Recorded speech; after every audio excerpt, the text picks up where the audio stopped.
Hey everybody, what's up? My name's Adam and welcome to Jamsville. In today's video, I'm going to be talking about the top 5 things that every beginner guitarist should learn. And I wish that I would have learned all of these things when I first started playing guitar, because if I did, I'd be a whole lot better today. Number 5 is that you need to learn to focus on relaxing. Now, relaxing is a skill, especially when it comes to playing music. And a lot of us have this misconception that if we find something hard to play and we can't relax and we can't play easily, then you just need to keep practicing it over and over and over and over, and eventually that thing that you're practicing will become easy and you'll be able to relax while you're playing. While that is true to a slight extent, the overwhelming majority of the time, it's actually the other way around. You need to focus on relaxing first and making sure that that is the priority whenever you're playing a piece of musical material, whether it's a chord, a lick, a song, whatever. You need to make sure that you're playing it as relaxed as you can and then make the improvements from there. A couple of tips that will help you to relax more are play quieter. Whatever it is that you're playing, play at like half the volume. A lot of beginners, you'll hear them play super loud like this because they're trying really hard. Cut that in half. Play like this.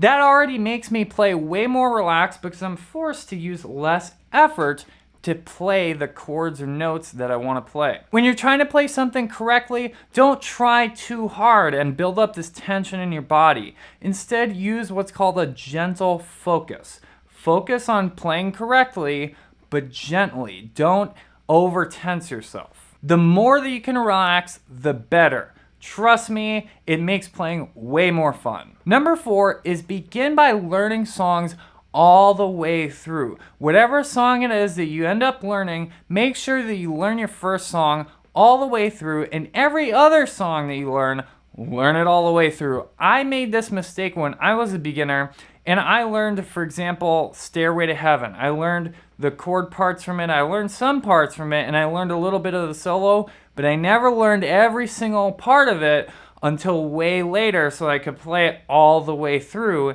And I did this with a ton of other songs. I would just learn the main riff from the song, but then not learn the rest of the song. And part of the reason is because it's hard. There's other parts in the song that are hard, and you need to really focus and lock yourself down and make sure you get all of those parts so you can play it all the way through. I think the first song that I learned all the way through was the song Smells Like Teen Spirit by Nirvana, which at risk of a copyright, I'll play some of the riff.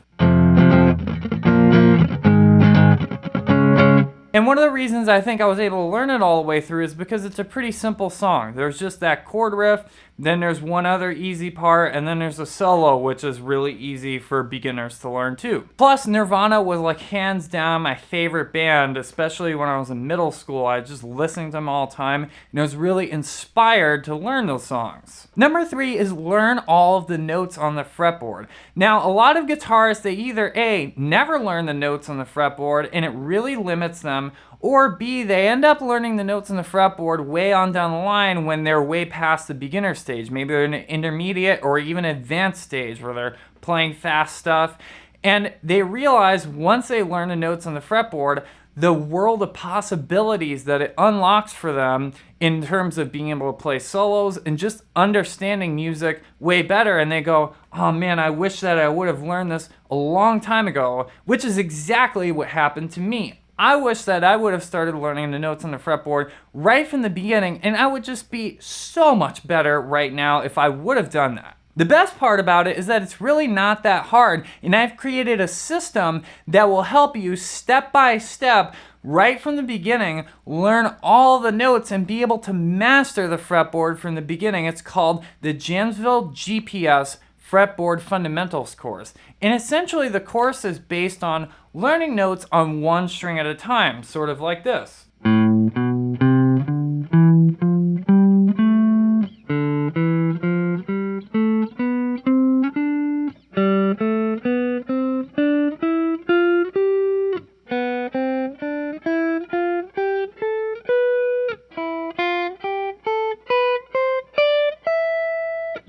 That way you learn to actually understand a fretboard and understand every single thing that you play and every single song that you learn, every single chord you learn, all that stuff, you'll actually understand how it's constructed, which allows you to use it in your own music and use it to be creative.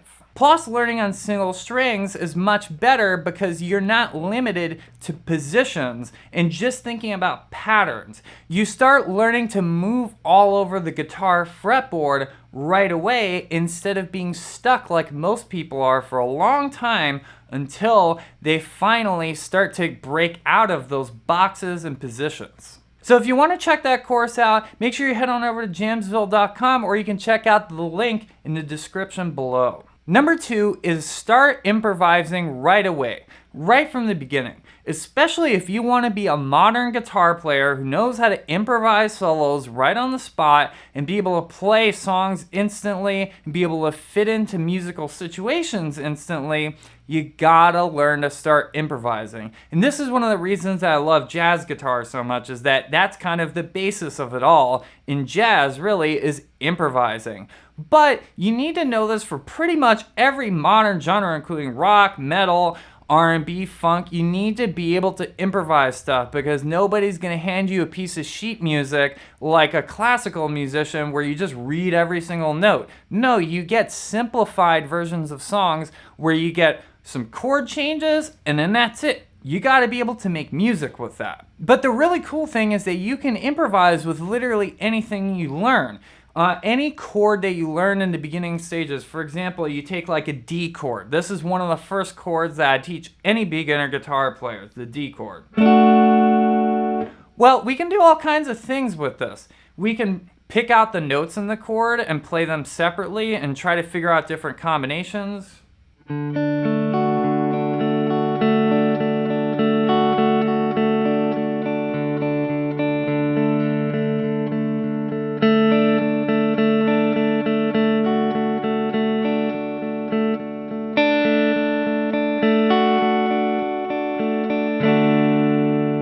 So even that, I was just improvising literally with a D chord. So any beginner who knows a D chord could do exactly what I just did. And of course, the great thing about it is that everyone's going to come up with something different. When you're improvising, that's where you're letting your musical personality shine through on the material that you're improvising with. If you learn a few different chords, let's say you learn D, G, and A, well, improvise some stuff with those chords. Don't just practice them like this. I mean, that's great if you don't know how to do that yet, but once you can do that basic thing of just switching through these chords, try to improvise a little bit with them. Improvise rhythms, improvise the notes, mix up the notes in the chords.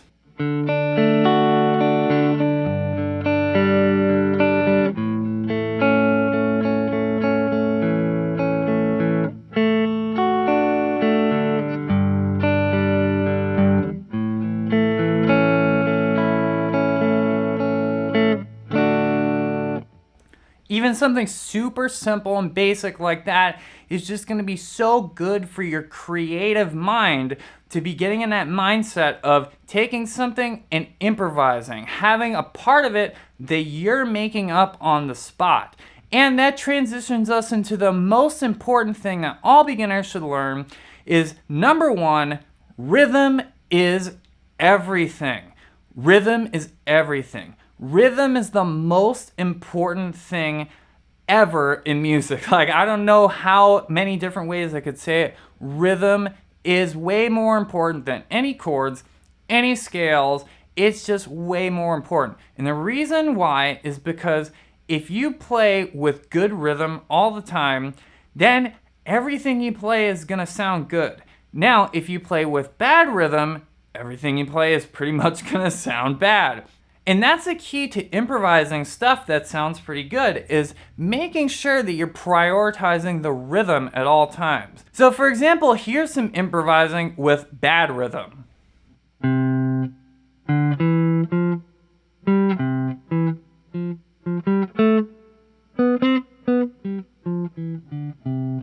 And now here's improvising with good rhythm.